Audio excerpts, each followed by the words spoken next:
What can you tell us about this album? We couldn't be more excited about this album.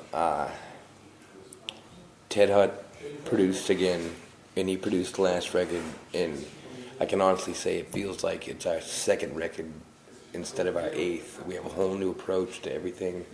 We have a new attitude about it, and I feel like it's completely different than the last one, while being very much a Dropkick Murphys record. The last one more involved, more wordy, more going on. In this one, we just tried to make a laugh and sing record, and the response has been incredible, and we couldn't be happier about it. And I just can't wait for it to come out at this point. I've listened to it. It's fantastic. Thank you very much. It's really great.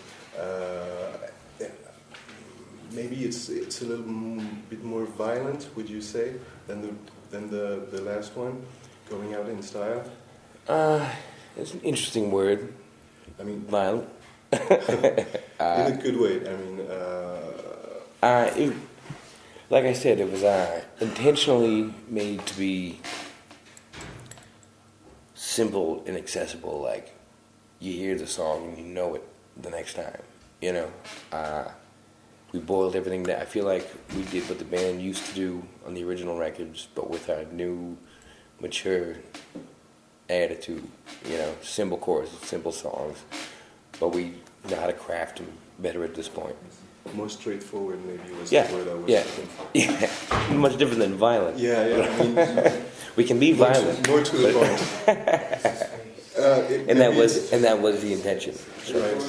And your previous record was called "Going Out in Style," and the first song of the new record is called "The Boys That Are Back." Does it relate in any way? Or? Not intentionally, but I guess it does. You're always in the moment when it comes to that stuff, and we've done a lot of time on the road. "The Boys Are Back" was like we're perpetually away from home. We're always gone, and coming home is such a big thing for us in so many ways. That the whole looking for trouble might sound one way, but it just means we're back and we want to get back into our lives. We spend so much time away in this detached reality. It's nice to get home and dig into that, see your friends, do your thing, family-wise and everything, And I think that song just sets up the album perfect, too. Simple. You know the chorus after the first time you hear it. It's exactly what we want it to be. Exactly.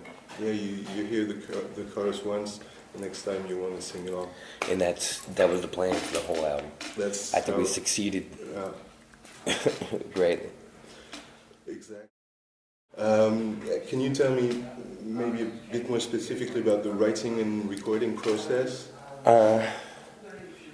It's very collaborative. There's no one person that writes all the songs. We essentially these days with GarageBand and the internet and everything, it's very helpful. We record a verse and a chorus, maybe an intro, and we pile them all up. And then we all get together and it's like pulling them out of a hat. We listen to the ideas and someone will go, oh, that one. And that's where you start. And then it's got to go through the machine. We all play it. We all throw out ideas.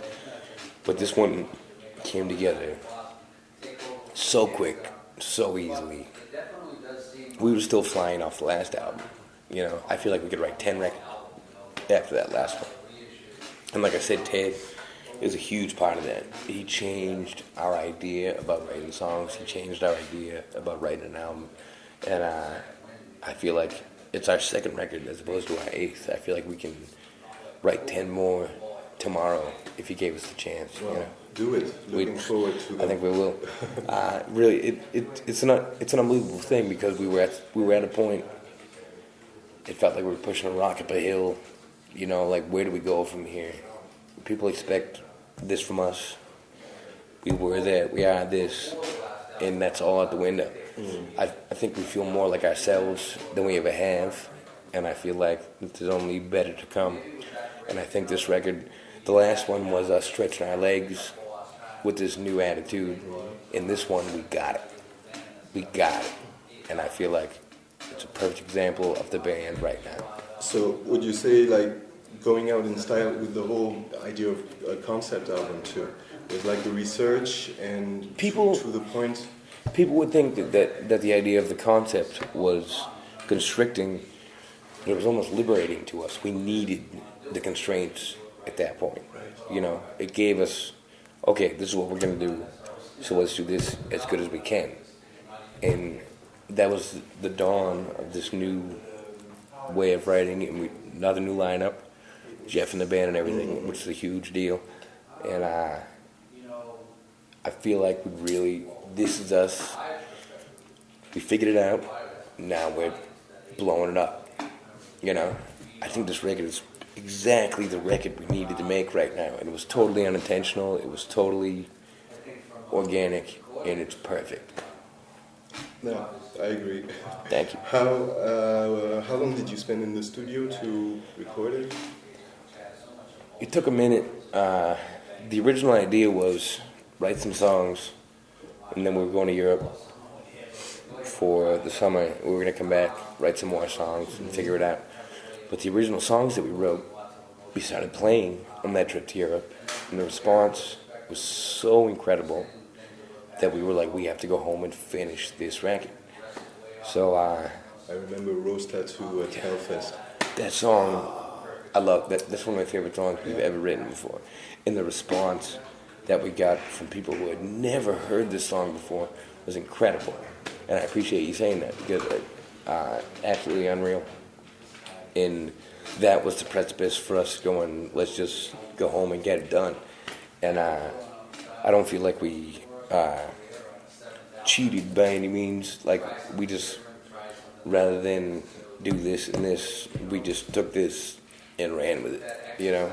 And I think, like I said, the record is exactly what we needed right now. We needed, hopefully, it's exactly what people want from us. I don't think we could have done anything better at the moment. I look forward to seeing you again in Paris in February. We're looking forward to coming back. The shows are just getting better and better here. Hellfest was incredible, and the idea of coming back and playing this bigger venue is awesome. Please come, help, buy a ticket. About you, maybe more specifically, what are your major influence in terms of musicians or bands, or who do you look up to? Or My father is the reason that I am. I'm my father's son in the most classic way he could ever understand it. He was a guitar player. He was in a punk band. My taste in music is exactly like his. Only difference is I got to do it, you know.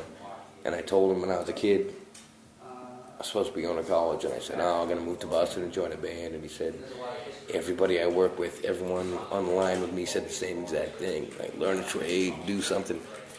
And now he goes, you did it.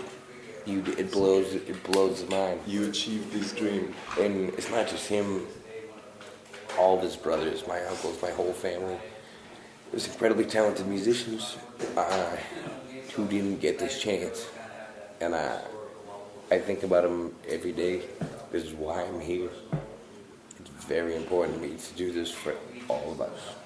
And you were saying that your taste in music are very similar to his. It's exactly like his. Right. Which is, for instance, because The I'm quite a Ramones fan. and the New York Dolls and the Stooges and David Bowie and the Dead Boys. I grew up with this stuff. People think it's a joke. People don't even want to believe it because it sounds too cool.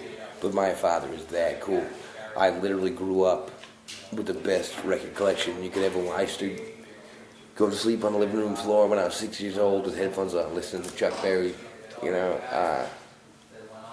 I had a very unique, very cool upbringing, and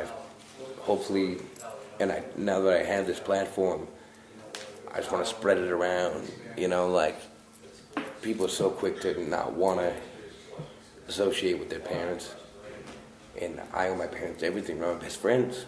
I think about it constantly. And not everyone's lucky enough to have that situation, but at the same time, know where you came from, you know? Know know why you don't get along with your parents. You know, understand. It's an important thing to know where you come from. Of course. How else are you going to know where you are? Yeah. And you were saying you moved up to Boston, so where are you from originally? Worcester, Massachusetts. Right. I So just still moved back. in Massachusetts. I just moved back. Yeah, recently. It's about a half hour west, and then my family moved to Sturbridge, which is even further west. And I don't cherish those years, but I don't think I would have wanted to get out so bad if I wasn't there. You know what I mean? You mentioned the Stooges, and sometimes At my family, Yeah. like at the dinner table on Thanksgiving, they'll get an argument about who said Iggy's the man first. Like that's the kind of family I come from. Iggy's the man. I told you that. I told you that. You know what I mean? excellent. And sometimes when I listen to you play, I think about Social Distortion. Do you? My father was a huge fan. I remember the day he played them for me for the first time. It's That's all my favorite American punk band. Yeah. So, and really, apart from the obvious Celtic influences, something in the rage and the straightforwardness makes me think about Social Distortion. I think they're just coming from the same, drawing influences from the same place, you know, and they don't do it like we do, but they get the folk influence from, but it's like Hank Williams and whatnot, you know. There's that country vibe going through the whole thing, and that's, you know, you're dealing with punk rock. You get your 3 chords. How do you make it interesting? We get the Celtic thing. They have that country flair, but even be mentioned in the same breath is awesome to me. Right. And about live performances, do you still manage to play in small pubs? 'Cause We just came off a tour of secondary cities in the States. Like, we go out of our way to do those, and that affords us the chance to play rooms smaller than we would do usually these days. And it's awesome. We're constantly trying to go places that people don't go. So we'll go from playing a festival one night, 30,000 people, to playing a 900 capacity club somewhere in France the next day, you know? And it's all important, and it's all a different thing, and it gives you a chance to appreciate those big moments, you know? different settings, and what do you appreciate the most? I'm just happy to be here. I'm lucky to be here. I'm happy to be here. You know, anything glamorous about it, which is minimal, but, you know, those are things, it's awesome, and it's fun, and you appreciate it, but at the same time, just the fact I play the guitar for a living, it's absurd. It's absurd. People get up, punch a clock every day, and go to work, and deal with it. I play the guitar for a living. I wake up, I sit on my ass, I wait around, maybe drink a beer if I get thirsty, and my job is to make people happy. That's an incredible thing, and the older I get, the more I appreciate it, and I'm so thankful to be here. And just, I'm in Paris right now. Someone's asking me what I think about anything. That's crazy to me, you know. Just lucky, happy to be here, and the idea that we make people happy for a living is the greatest thing in the world, you know. And it's sometimes you get detached from it and you don't realize it's one night for them, one night. They don't know that we did the same thing last night. We're gonna do the same thing tomorrow night. You got to appreciate that it's there one night, and you got to tune yourself into that and have that one night every night. It's an incredible experience. I wouldn't trade it for anything in the world, and I can't. Everyone all day today doing these interviews. Everyone's like, "Oh, I can't believe you guys are playing." What's the name of the club we're playing when we come back? Future being in Zenith, no? Yeah. Yeah. And everyone's like, "Oh, it's a big deal. It's a big deal." And that usually I wouldn't even think about it. You get down, you go to the club, try to find the bathroom. You're on stage and it's over. But to hear people say, "Oh, people are going to be excited because you're playing here," that's incredible. And mentioning this gig and this future gig in this tour, you're gonna play with Didier Van Bass, which is a French punk rocker. Yeah, we've heard a lot. Do you know him at all, or have you had Not a chance to personally. listen? Looking forward to it. Doing any connection to the people. We want to give. That's a great stepping stone, for people to give us a chance. Yeah.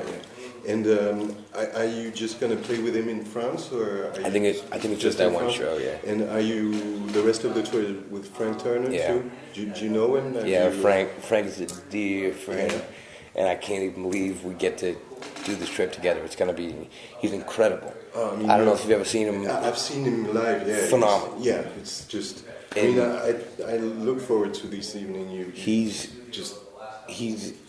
just on the cusp of completely blowing us away, but still opening for us. And he's a fucking gentleman, and I enjoy his company greatly, and I love his music, and he's the perfect opening act for us, Not even, I hope we open for him someday. He's got a bright future in front of him. It's going to be a good show. Personal question. Your show, I don't know if it's always the case, but at Hellfest you opened with, the music that right before you went on stage was Foggy Dew. Yeah. I was wondering, Every is there night. any plan at all for you to make your cover version of Foggy Dew? That's one of those songs that you can't touch. We could never do it justice like that, And it's become such a part of our show that we couldn't even remove it to do it, And that version's so beautiful, so gorgeous. It is. Stirs up so much in so many people. It is. I don't think we'd even. But don't you think this song, which is, legendary for a lot of people who like Irish Celtic music, and don't you think it would deserve a real punk version? I don't know if we're the guys to do it. I don't think we could. I don't think we have the confidence to tackle it. And plus, that version is such a part of our show that that's almost become one of our songs. But that somebody showed me the video from Hellfest today, and I still get goosebumps when I hear that. And that's what lets us know you could be anywhere in the club, on the bus, doing your thing, and you hear that boom, and we all perk up, It's like it's time to go on stage. Yeah, it's the fucking.